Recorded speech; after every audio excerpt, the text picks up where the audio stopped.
An island world in the vast Pacific, born from fire, shaped by nature's mightiest forces.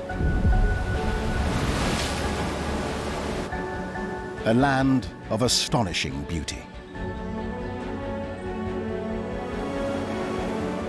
and astounding creatures.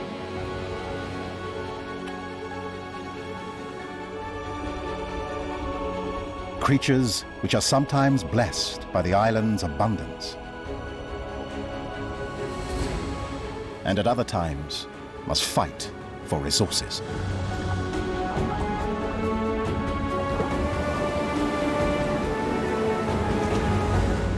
Only those who can adapt can make it here.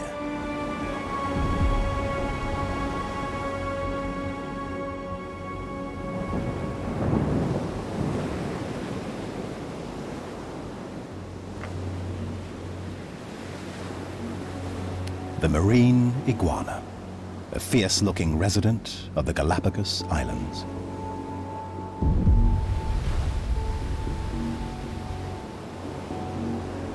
When its ancestors arrived here, they were met with an equally frightening sight.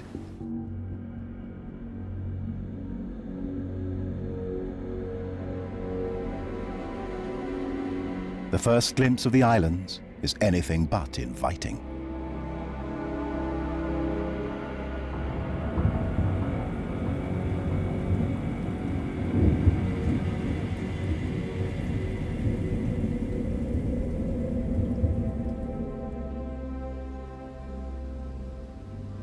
Many of the Galapagos dwellers didn't come here by choice.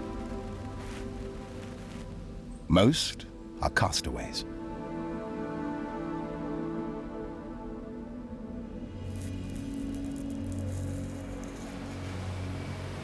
Tossed here by storms and strong currents.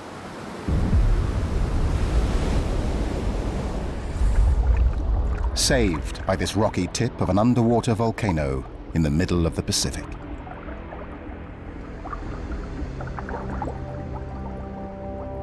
The Galapagos Islands lie around 600 miles off the South American coast, almost on the equator.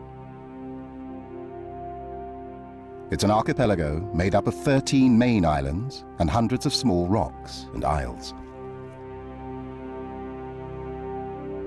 It lies at the point where two mighty ocean currents converge. The Humboldt Current comes up from the Antarctic. Its ice-cold stream dominates the islands for half the year.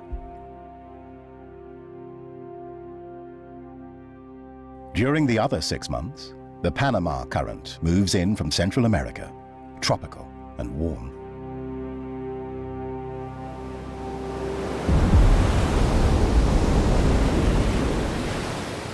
This current brought the ancestors of the marine iguana to the Galapagos Islands from the mainland millions of years ago.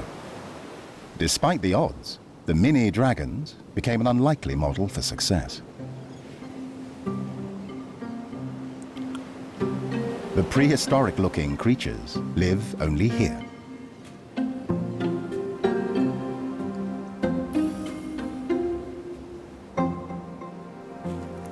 On Fernandina Island, they form the biggest colonies.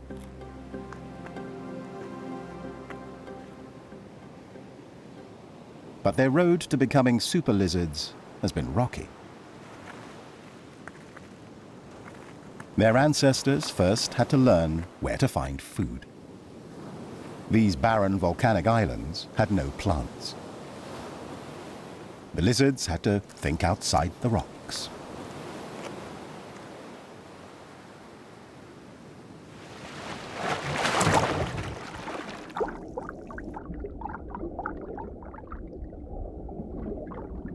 Only underwater could they find something to eat. Algae. The marine iguana learned how to hold its breath for up to 30 minutes and dive for it. No other lizard can do this.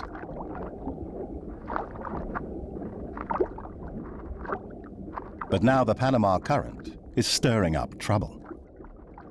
The iguanas eat only green algae, and they've overgrazed. The warm current blocks the denser cold water from bringing crucial minerals and nutrients up from the ocean depths. It turns the garden into an underwater desert. The iguanas aren't the only ones in this Panama predicament.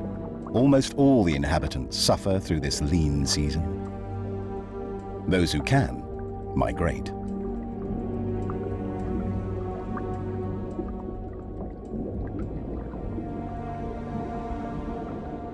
Those who stay have learned to cope. They don't depend on algae, but other microorganisms. For the next months, a rainbow of tropical fish adds local color to the reef.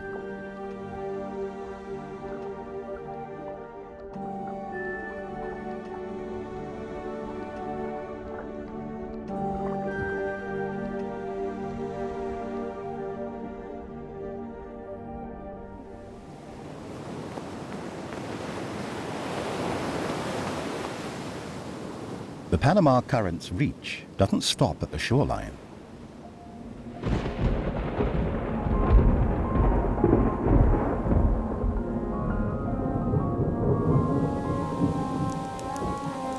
It plants a wet kiss on the face of the islands.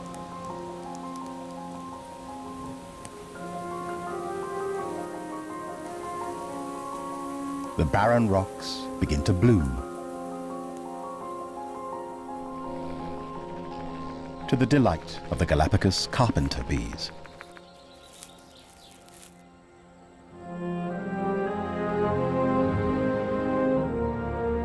Even the black, lava-clad slopes turn green.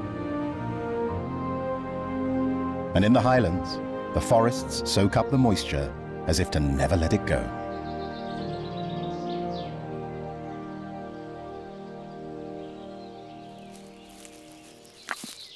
The Galapagos giant tortoise knows that once the Humboldt Current comes, this abundance will end. Until that day, there's only one thing to do: eat like crazy.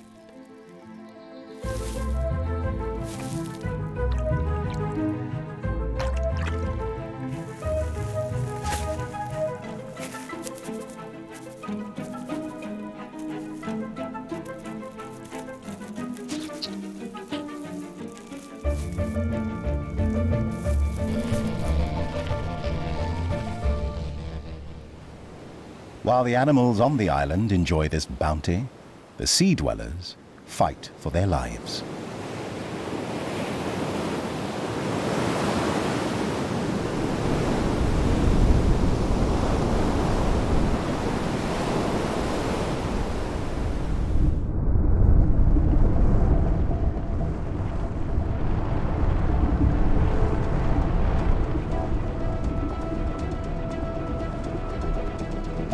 The marine iguana, scrambling over the rocks to find his meager meal, must battle against the rising current.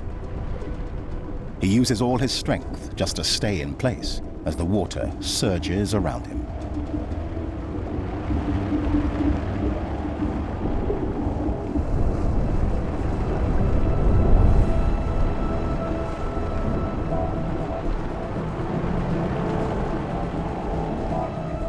He must eat, but he's almost spending more energy fighting the tide than he gets from his food. The search for algae is crucial, but so is staying alive.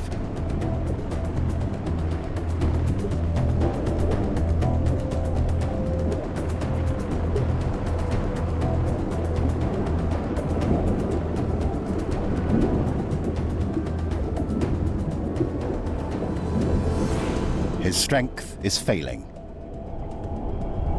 and he needs to come up for air. Not as easy as it sounds.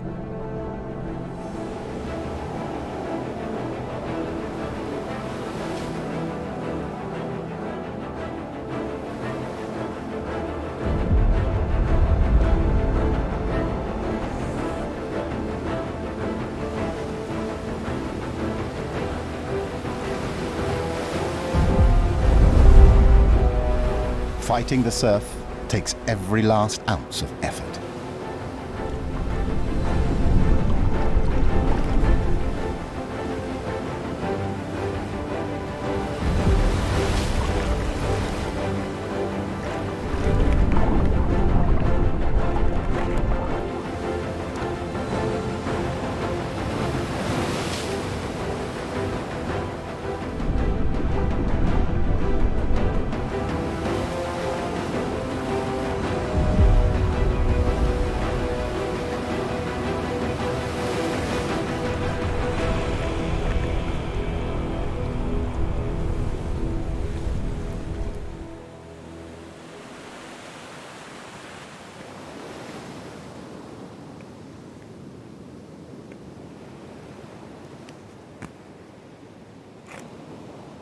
He's one of the lucky ones.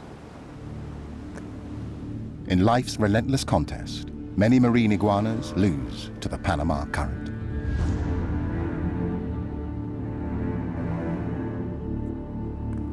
This survivor needs to rest.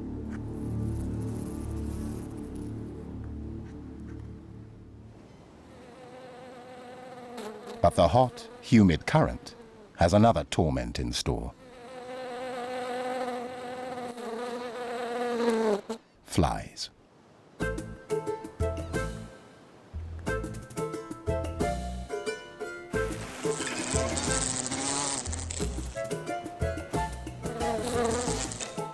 They zero in on the iguana's moist scales.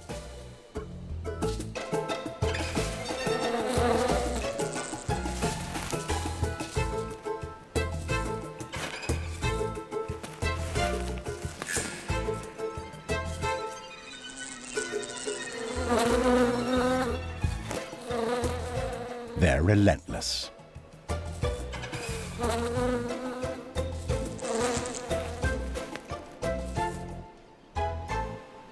But the marine iguanas have an ally. The Galapagos lava lizard. Another castaway that made good here. Flies are its favorite dish, and worth the work.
The Panama Current turns the island's fly season into a tropical paradise for the lava lizards.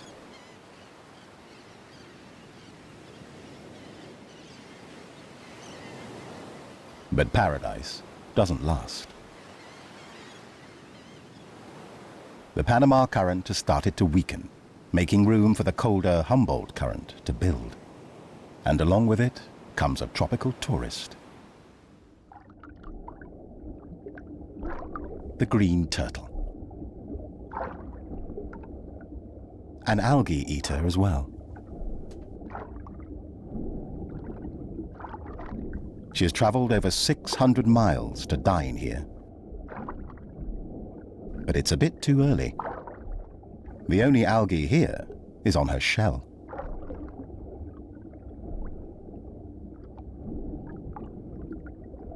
It's no more than fuzz, but it makes the turtle very popular with the razor surgeonfish. The turtles benefit too. Too much algae causes drag.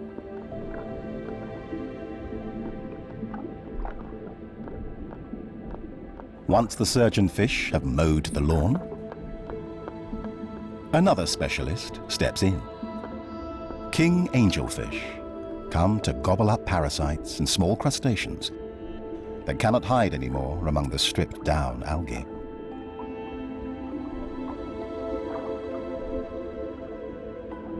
The turtle's stop at the beauty salon makes a gracious welcome to the Galapagos Islands.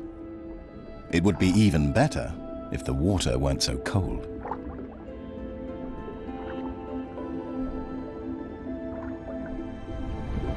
Despite the Panama Current's warm water, competing currents and winds keep the ocean around the Galapagos cooler than anywhere else on the equator.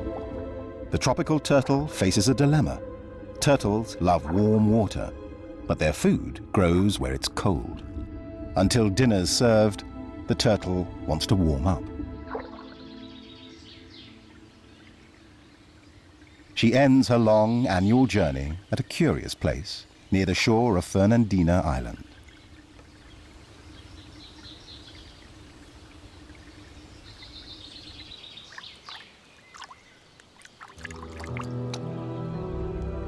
The mangrove is one of the few plants to thrive in salt water. Its roots draw nutrients from the water and filter up to 90% of the salt.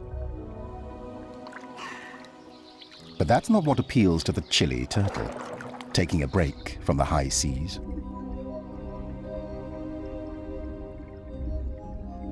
The shallow pools between the mangroves are warmer than the open ocean. And sea turtles find that hard to resist.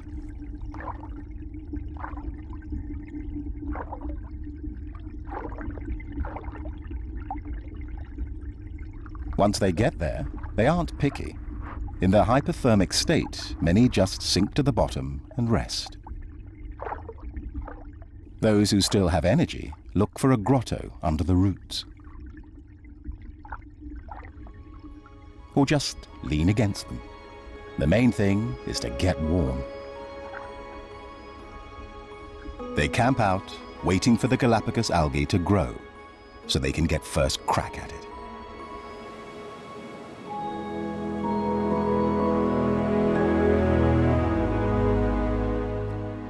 The mangrove forest provides sanctuary from the sharp and hostile volcanic rocks.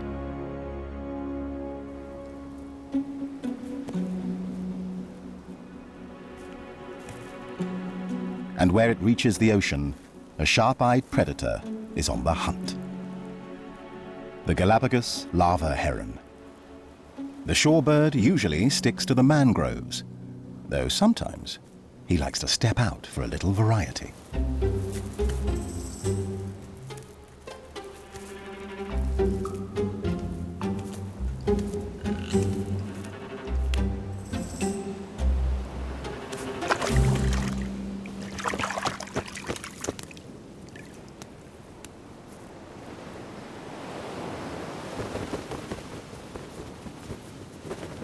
Water doesn't seem to be his element.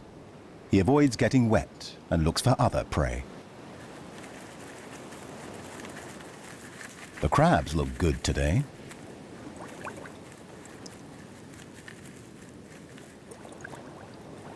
The red adults have nothing to fear, but it's a different story for the tender young ones. Against the rocks, they're hard to spot, as long as they don't move.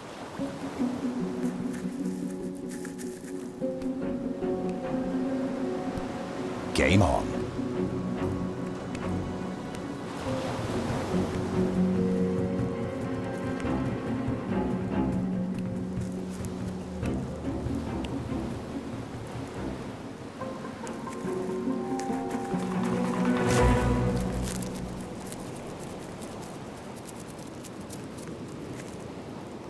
They're delicious, shells and all.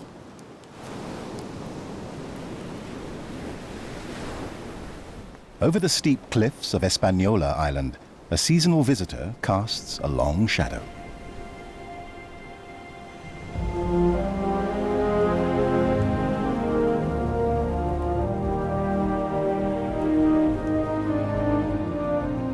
The waved albatross, the island's largest bird.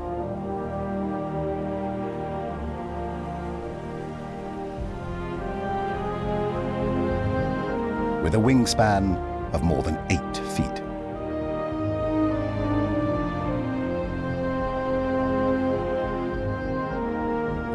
Once a year, these graceful gliders converge off the coast of the secluded island, about the size of Rochester, New York. The oldest of the Galapagos Islands will become the meeting place for 20,000 albatrosses in the coming weeks. Like his brethren, this male has come to raise his young.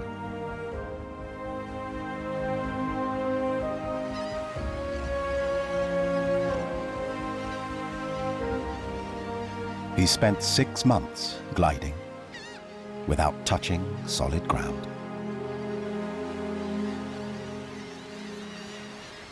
His leg muscles aren't what they used to be, so landing's the tricky part.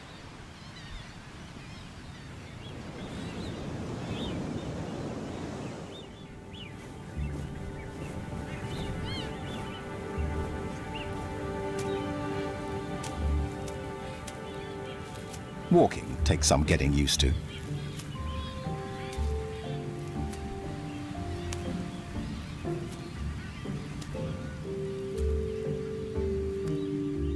Normally, the males come to Hispaniola well before the females.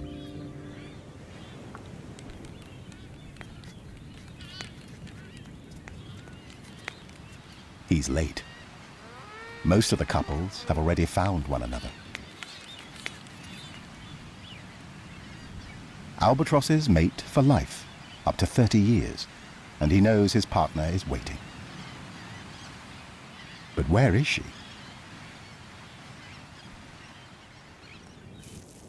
The latecomer's not getting much sympathy.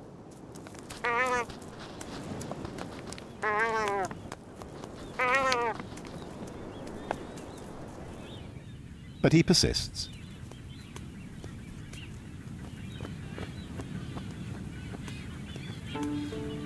He combs the entire colony.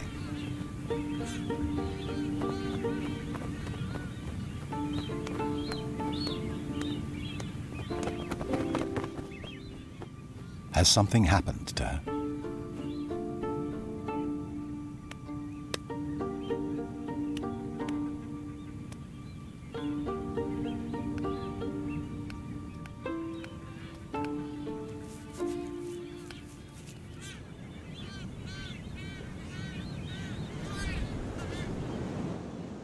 A big change is coming to the Galapagos Islands.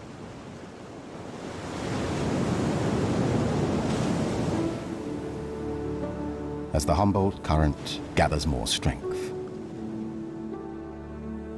Its chilly fingers reach into the mangrove forest and tap the sea turtle into action. She spent the last few weeks munching mangrove roots.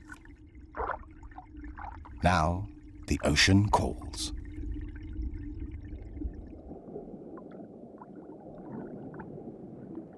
The first of the delicate algae starts to grow among the coral.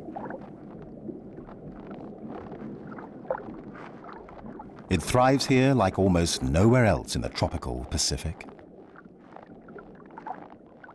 Thanks to the cool Humboldt Current.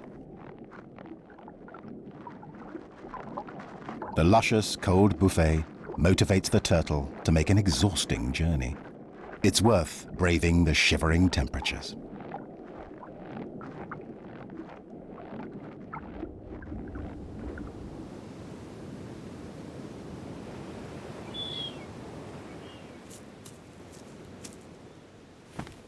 The springtime arrival of the Humboldt Current also arouses another kind of appetite. This young blue-footed booby has come to Hispaniola looking for a mate. It's his first time. He's got just what it takes to impress the ladies. Blue feet. The bluer they are, the fitter he is. But he's come to the wrong place. Only bachelors here, no females. With one exception. She's right in front of him, eyeing him with her large pupils.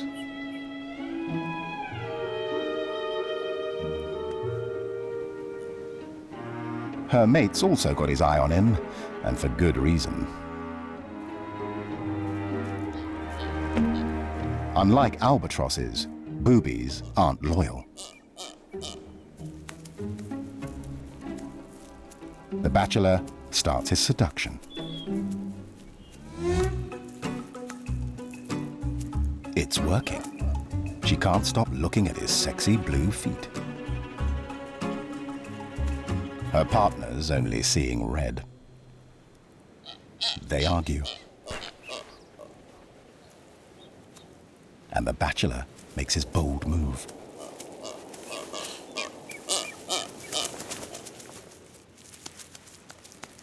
But gets rebuffed. Well, maybe next time.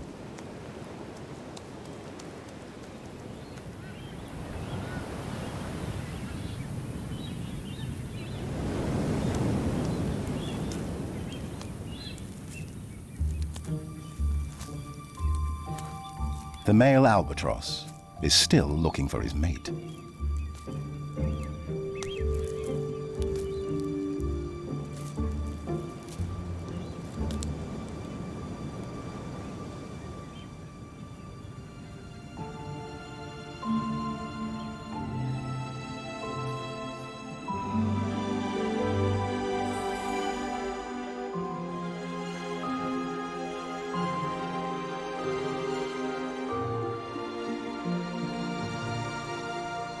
At last, he finds her.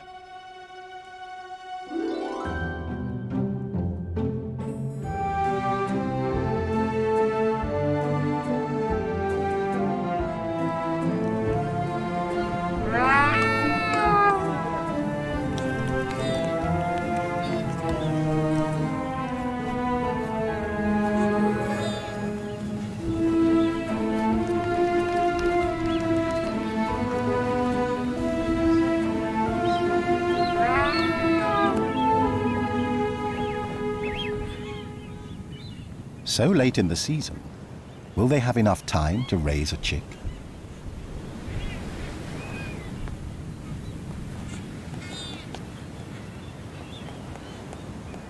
Some of their fellow albatrosses already have hatchlings.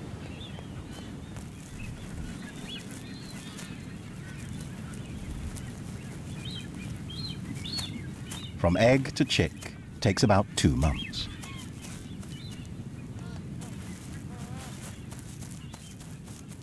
They'll take turns caring for the chick and hunting.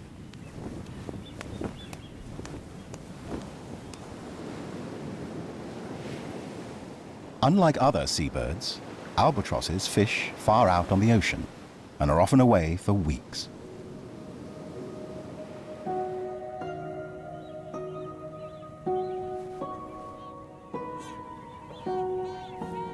As time passes, the partner left behind gets restless and concerned. They sit on their egg without anyone to take over the shift.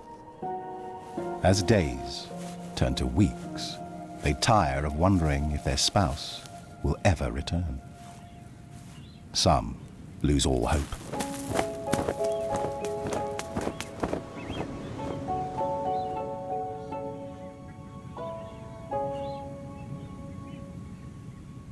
And that is precisely what this fellow's been waiting for.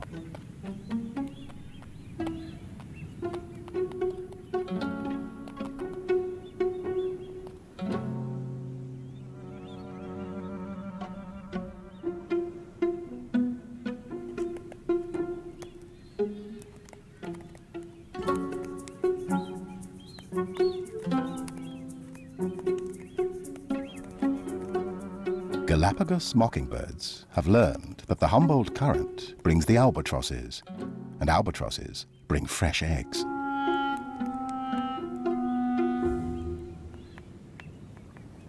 The situation is serious for the straggling pair. Not only are they behind schedule, but the Galapagos mockingbirds are getting more bold.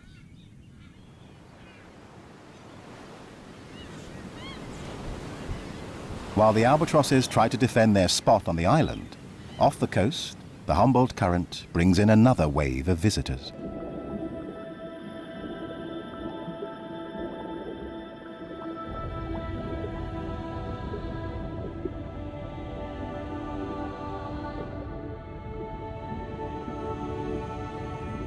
The scalloped hammerhead.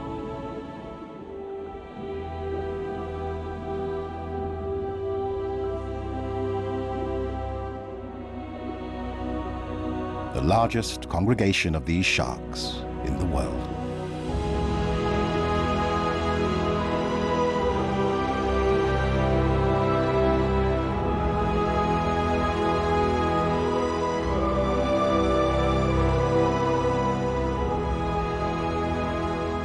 They've come to mate.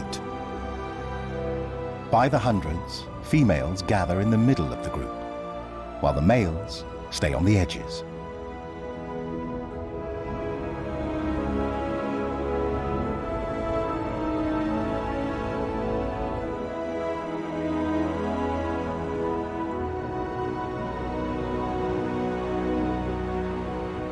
No one knows why they segregate like this.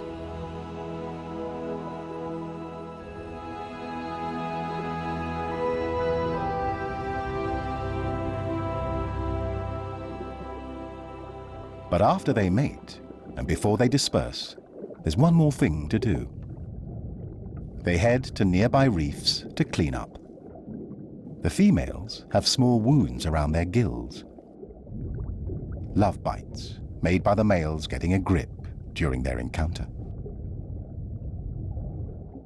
The wounds need cleansing.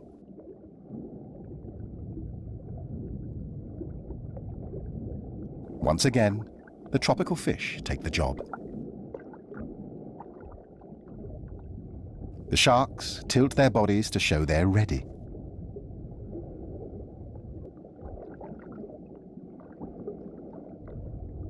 But there are simply too many sharks to handle. The barberfish don't know where to start. To attract attention, a hammerhead needs a gimmick. Perhaps a shark shimmy will do the trick.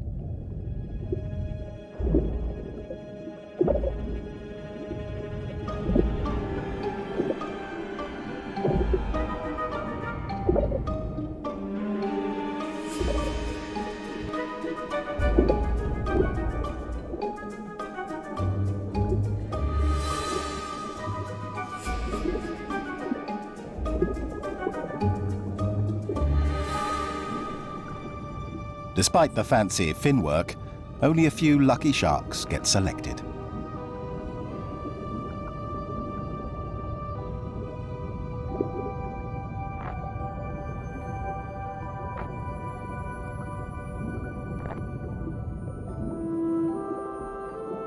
The barberfish run a very exclusive spa. And the hammerheads need to wait their turn.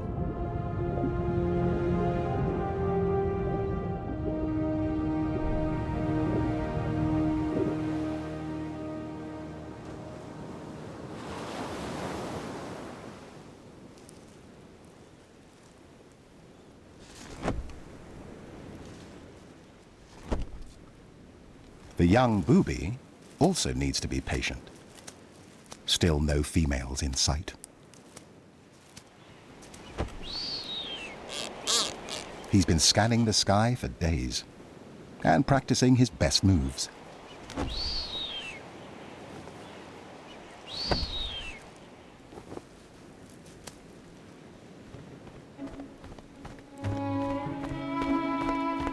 At last, here's his chance.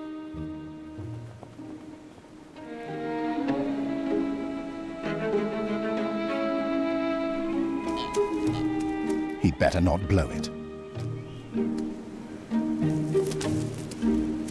First, the wings. And don't forget the feet.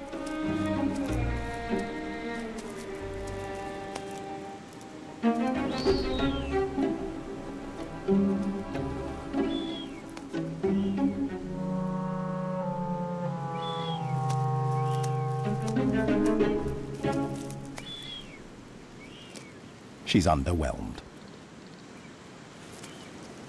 Maybe a gift will warm her heart.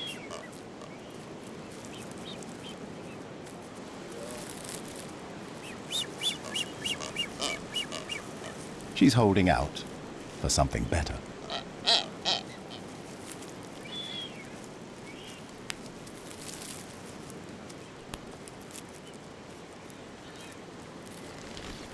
She is accepted. The young booby almost can't believe it.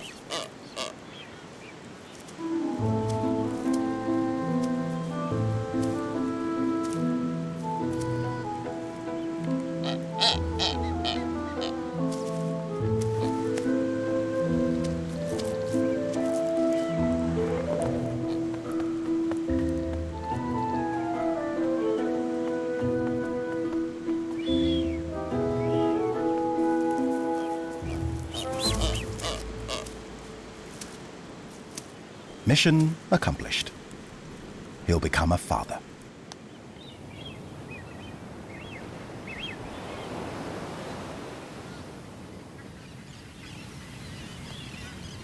The late starting albatross pair has mated too.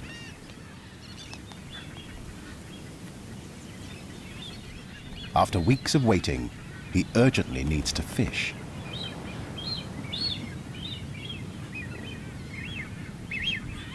No time for romantic goodbyes.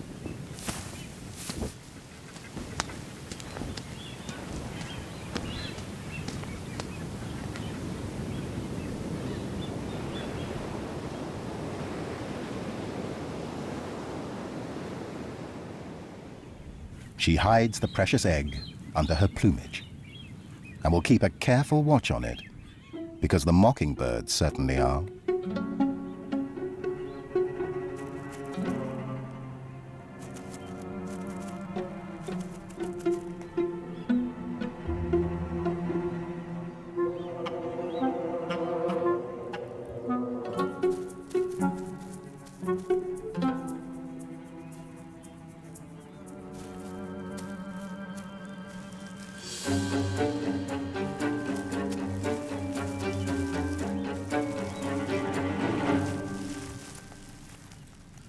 That was close. As she waits for her partner, out in the ocean, a drastic sea change. The Humboldt Current is back in full force.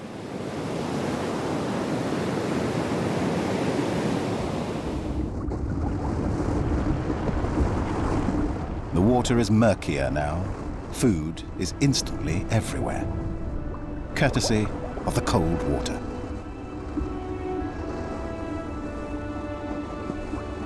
Bringing with it schools of fish.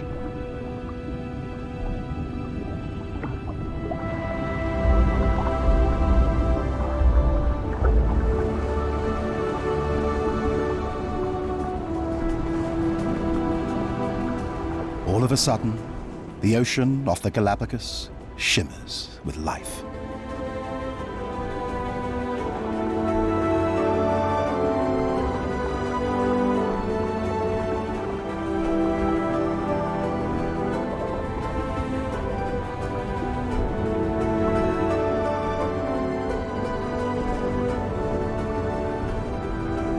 The chilly, nutrient-rich water feeds the multitudes.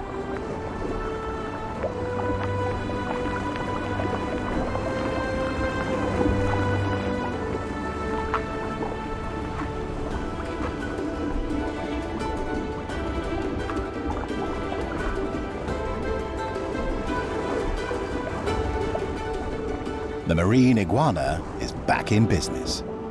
No more death-defying dives into the surf just to get a bite of lunch.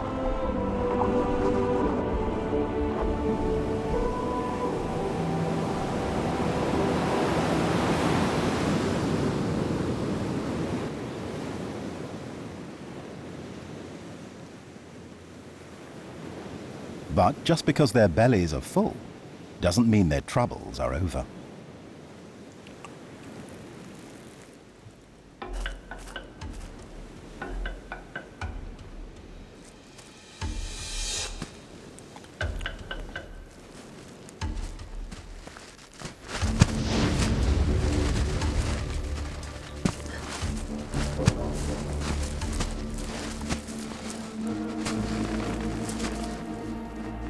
For the males, feeding leads to fighting.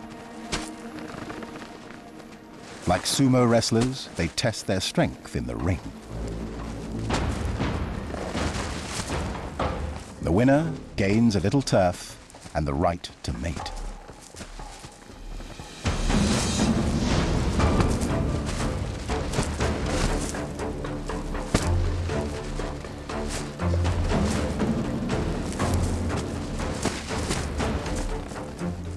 At the end of round one, it's a tie. They take a break between rounds. Marine iguanas can't breathe while fighting. The action heats up as another contender enters the ring.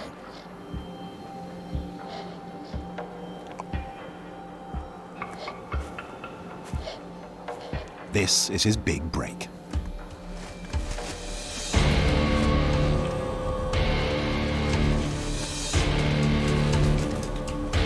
But he needs to separate the wranglers in order to join the fight.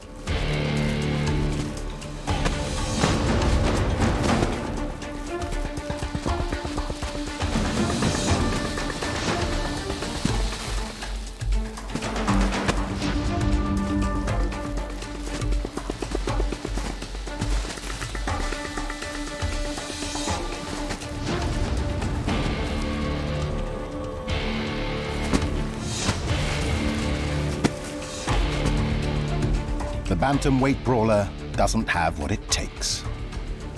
The others are just too strong. He throws in the towel.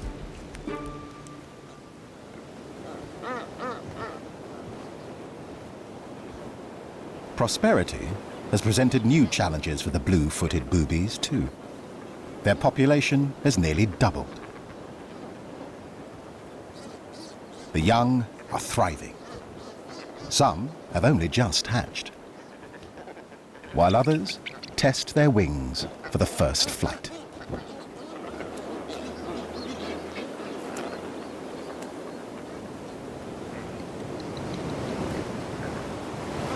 At last, their parents arrive with their lunch. These hungry chicks can hardly wait.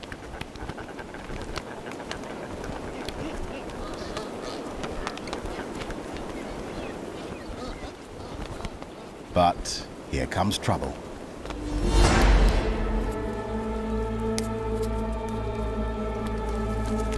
Magnificent frigate birds, pirates of the air.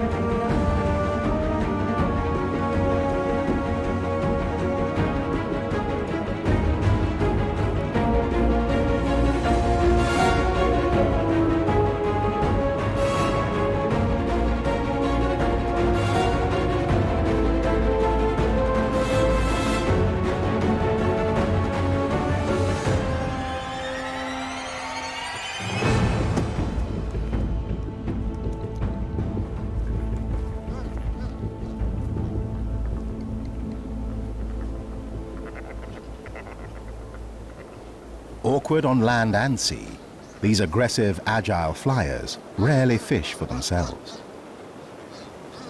So frigate birds prefer to steal.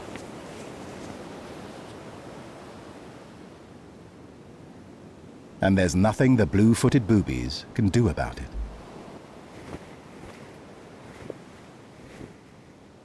Except catch more fish in the generous Humboldt Current.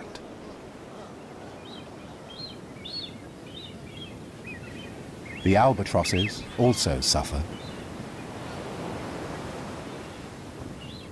With all the food thieves on the island, it's a wonder the chicks get anything to eat at all.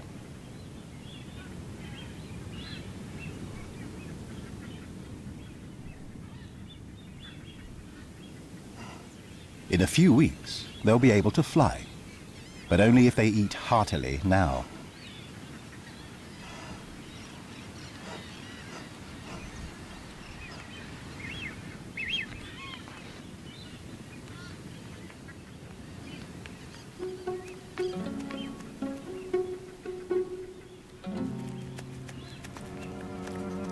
On Hispaniola, the albatross parents have pesky mockingbirds to contend with.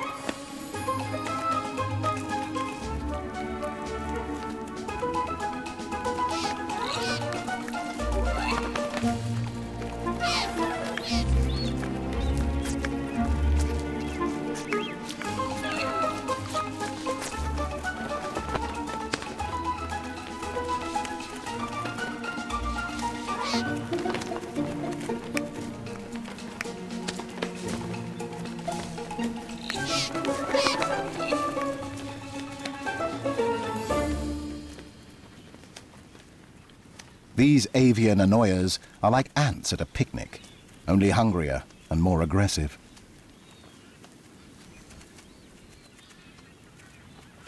They rely almost completely on the albatrosses for their food. But in a few weeks, the mockingbirds will have to fend for themselves. The albatrosses will take to the air and spend the next 6 months out in the ocean. With one exception.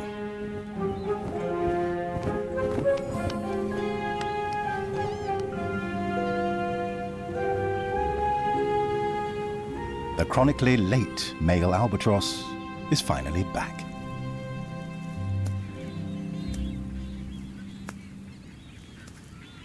He was out hunting for days and hasn't seen his partner.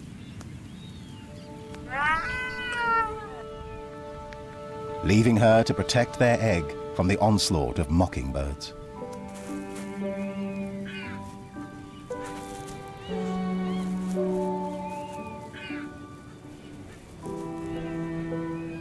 All their efforts have paid off.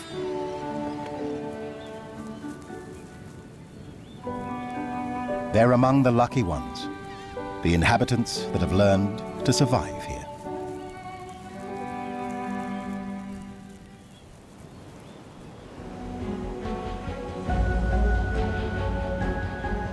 On the Galapagos Islands, life ebbs and flows in the crossroads of relentless ocean currents. Everything here is subject to their whim. Energized by their power. Tuned to their vibrations. This land of castaways and seasonal visitors favors the resourceful. It rewards the ones who can thrive by surrendering to, and sometimes challenging, the moody tide. That's life on the Galapagos, an enchanted world under the spell of the ocean current.